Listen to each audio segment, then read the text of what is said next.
নমস্কার, আমার ইউটিউব পরিবারের সকল সদস্যকে আমার নতুন একটি ব্লগে তোমাদের সবাইকে জানাই স্বাগত এবং অনেক অনেক ভালোবাসা জানিয়ে আজ ব্লগটি শুরু করছি। তোমরা সবাই কেমন আছো? আশা করছি তোমরা সবাই অনেক অনেক ভালো আছো।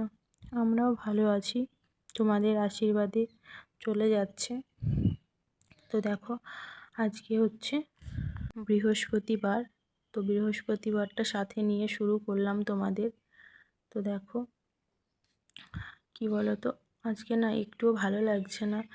সকাল থেকে কেমন জানি ঘুম ঘুম, মানে চোখ থেকে মনে হচ্ছে যেন ঘুমই ছাড়ছে না। বিছানাটা ওঠাতে গিয়ে কতবার যে হাই উঠলো তার ঠিক নেই। দেখো, কি বলো তো, সকালে মানে এতটাই ঘুম পাই, বুঝতে পারি না কেন। রাতে ঠিকঠাক ঘুম হচ্ছে না, দিনে তো ঘুম হয়ই না।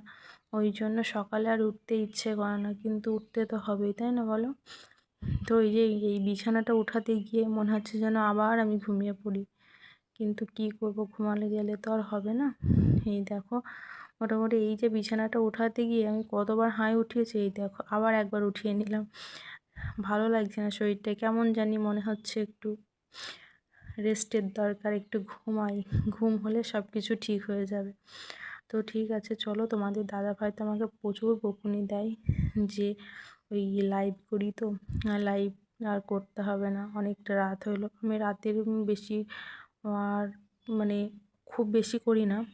তবে কালকে যেমন করেছিলাম, দুপুরবেলাতে একটু টাইমটা বেশি করেই করছি, কারণ দুপুরের দিকে এমনিতেও ঘুমোই না। রাতের দিকে যদি আবার অনেক রাত পর্যন্ত লাইভ করি, তারপরে ভিডিও এডিটিং আছে, সব কিছু করতে গিয়ে না রাতে আর ঘুম হচ্ছে না। ওই জন্য তোমাদের দাদাভাই বেশি বকা দিচ্ছে। তো চলো, সব কিছুই মানে করতে হবে, ঘুমটাও দরকার, তাই না? মেন জিনিস তো, আমাদের শরীর যদি ঠিক না থাকে তাহলে কি করে হবে? আমি যদি ঠিক থাকি তাহলে সব, আমার সংসারে সবাই ভালো থাকবে। আমি যদি মানে খারাপ থাকি তাহলে পুরো সংসারটাই মানে কি বলো তো, এই একটা খারাপ পরিস্থিতির মধ্যে দিয়ে যাবে। যেহেতু আমার দুটো বাচ্চা আছে, এখন হাজব্যান্ড আছে, কাজ বাজ আছে, সব কিছুই নিজেকেই তো করতে হয়, তাই না? সব কিছু আমাকে দেখতে হয়। তো দেখো, বাসি পুরো কাজ সেরে আমি আজকে আলু সেদ্ধ ভাত বসিয়েছিলাম। তো আর কালকেকার সবজি ছিল, ওই দিয়ে আজকে খাওয়া দাওয়া দুপুরে করে নিয়েছি। তারপরে তো মানে একটুও ভালো লাগছিল না, জানো। আজকে দুপুর টাইমটা পুরোটা একটু শুয়েছিলাম, ঘুমও হয়নি, তো শুয়েছিলাম। তো সারাদিনে আর কোনো ব্লগ করিনি। আবার এটা হচ্ছে রাতের দিকে। তো এখন পরোটা বানাবো, ওই জন্য এটা আটার মধ্যে তোমার লবণ আর চিনি দিয়ে দিলাম, দিয়ে ভালো করে মেখে একটু রেখে দেবো, তাহলে নরম হবে। তোমরা তো সবাই জানো যে আমি মেখে রেখে দিই, তাহলে একটু নরম হয়। তো আমি এখন মেখে রেখে দেবো। আর আজ একটু পকোড়া বানাবো। তোমাদের দাদাভাই বলছিল অনেক দিন থেকে সন্ধ্যার দিকে একটু পকোড়া বানাবে। ঠিক আছে।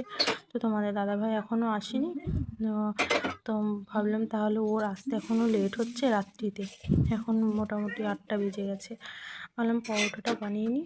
তারপরে আমি যেহেতু সব কিছু পকোড়া রেডি করে রেখে দিয়েছি, আটা মেখে রেখে দেওয়ার পর তারপরে আমি পকোড়ার জন্য পেঁয়াজ যা যা লাগে সব কিছু কেটে বেসনটা মাখিয়ে রেখে দিয়েছি, জানো তো। তো 8টা বেজে গেছে, এখনও আসলো না। ওই জন্য আমি পরোটাটা বানিয়ে নিচ্ছি। দেখো, পরোটা বানিয়ে নেবো, তারপরে আমার পরোটার সাথে যে সবজিটা খাবো সেই সবজিটাও বানিয়ে নেবো, তারপরে তোমাদের দাদাভাই আসবে। জানি না আজকে কি করছে, এত রাত কেন হয়ে গেল, হচ্ছে আর কি। তো দেখো, আমি যখন ভিডিওটা এডিট করছি তখন তো তোমার দাদাভাই চলে এসেছিলো, অনেক রাতেই এসেছিলো। তো মোটামুটি ও এসেছিলো 9টা 40-এ। আমার তো প্রচুর রাগ হয়ে গেছিলো আজকে, যে এত রাতে পর্যন্ত করছেটা কি। আমি কি ভাবলাম, একবার ফোন করলাম, বলো একটু পরে আসছি। আমি যখন ফোন করলাম তখন 8:30 বাজে। তো যেহেতু আমি পকোড়া বানাবো বলে সব রেডি করে রেখে দিয়েছি, ঠিক আছে তাহলে পরোটাটা বানিয়ে নিয়ে পকোড়াটা বানিয়ে নেব। তারপরে আমি পরোটা বানিয়ে সবজি বানিয়ে পকোড়াটাও বানিয়ে নিয়েছি। তারপরেও তোমাদের দাদাভাইয়ের পাত্তা নেই। তোমার প্রচুর রাগ হয়ে গেছে, আমি তো আর ফোন করিনি। এত রাত পর্যন্ত কি করছে। আমার ঠিক আছে থাক। আমি ভাবলাম কি, একবার ভাবলাম আজকে এই নিয়ে একটা প্র্যাঙ্ক ভিডিও করি। মানে একটু দেখি ওর কী মানে কীরকম রিয়াকশান হয়। তো আমারই এমন রাগ উঠে গেছিলো, এত রাত পর্যন্ত যেহেতু কোনো দিন থাকে না, তো আমার এমন রাগ উঠে গেছিলো, আমি আর প্র্যাঙ্ক ভিডিও কী করব, আমার ভালো লাগছিল না। তো ওই জন্য আর কী বলো তো, ভিডিওটা করা হয়নি। নাহলে আমার খুব ইচ্ছা ছিল যে একটা প্র্যাঙ্ক ভিডিও করার। তো কিছুই করিনি। তো তোমাদের দাদাভাই এসেছিলো 9:40-এর দিকে, আমাকে এসে বলল অফিসে কাজ আছে, ওই জন্য লেট হয়ে গেল। আমি তো কথা বলছিলাম না, যেহেতু অত রাত পর্যন্ত এসছে, আমি কথা বলছি না। তো ওই যে কমেডিয়ান কমেডিয়ান আছে না, তো ওই যে ওকে তো কথা বলতেই হবে। তো ও এসে বলছে অফিসে কাজ ছিল, ওই জন্য লেট হয়ে গেল। আর যা কাজ ছিল আজকে কুটিয়ে নিয়েছি, আর কোনো দিন এত লেট হবে না। ঠিক আছে। তারপরে পকোড়াটা নিয়ে এসে নিজের হাতে যখন খাইয়ে দিল, তখন সব কিছু রাগ চলে গেল। তো যাই হোক, তারপরে আবার সব কিছু একসাথে বসে খাওয়া দাওয়া করলাম। তারপরে আবার ভাবলাম যে যা, প্র্যাঙ্ক ভিডিওটা করলেই হতো। তো যাই হোক, আমার ইচ্ছা আছে জানো তো তোমাদের সাথে একদিন প্র্যাঙ্ক ভিডিও করার, কিন্তু হয়ে উঠছে না। মানে কী বলো তো, কোনো দিন করিনি তো প্র্যাঙ্ক ভিডিও, কীভাবে কী করব না করব বুঝতে পারছি না। তবে দেখি, যদি কোনো দিন করতে পারি তোমাদের সাথে তো শেয়ার করবই। আর দেখো, আমি যে পরোটাটা বানানো হয়ে গেছে, পরোটা বানানোর পরে এই যে আলু দিয়ে আর টমেটো দিয়ে একটা মানে তরকারি বানিয়ে নেব। এই তরকারিটা একটু মিষ্টি দিলে পরে খুব ভালো লাগে। আর এই দিয়ে পরোটা খেতে খুব ভালো লাগে। পরোটা বলো, লুচি, রুটি সবই ভালো লাগে। আর যেহেতু আমরা তরকারিতে একটু মিষ্টি খাই, সব তরকারিতেই, তো মিষ্টি দিয়ে করলে বেশ ভালো লাগে। আর ওই দেখো, আমি ওই যে বাঁধাকপির পকোড়া বানাবো ভাবছিলাম। তো বাঁধাকপি আর পেঁয়াজ, লঙ্কা যা কিছু লাগে সব কিছু কেটে রেডি করে রেখে দিয়েছি। তারপরেও তোমাদের দাদাভাই তো তোমাদের বললামই যে কখন এসেছিলো। দেখো, টমেটোগুলো আগে ধুয়ে রেখে দিয়েছিলাম, তারপরে কেটে নিচ্ছি। আর আজকে এই সবজিটা বানাবো সর্ষের তেল। তো তোমার সাদা তেলটা ফুরিয়ে গিয়েছিলো, আনতে হবে, আনা হয়নি, ওই জন্য যে সর্ষের তেল দিয়ে করছি। তারপরে দেখো, এই দেখো আলুর সবজিটা আমি এখন বানিয়ে নিচ্ছি। আর এইটাই করতে সত্যি বলতে খুব অসুবিধা হচ্ছে, আমি আর ভালো লাগছে না। আর তারপরে দেখো অনেকগুলো টমেটো।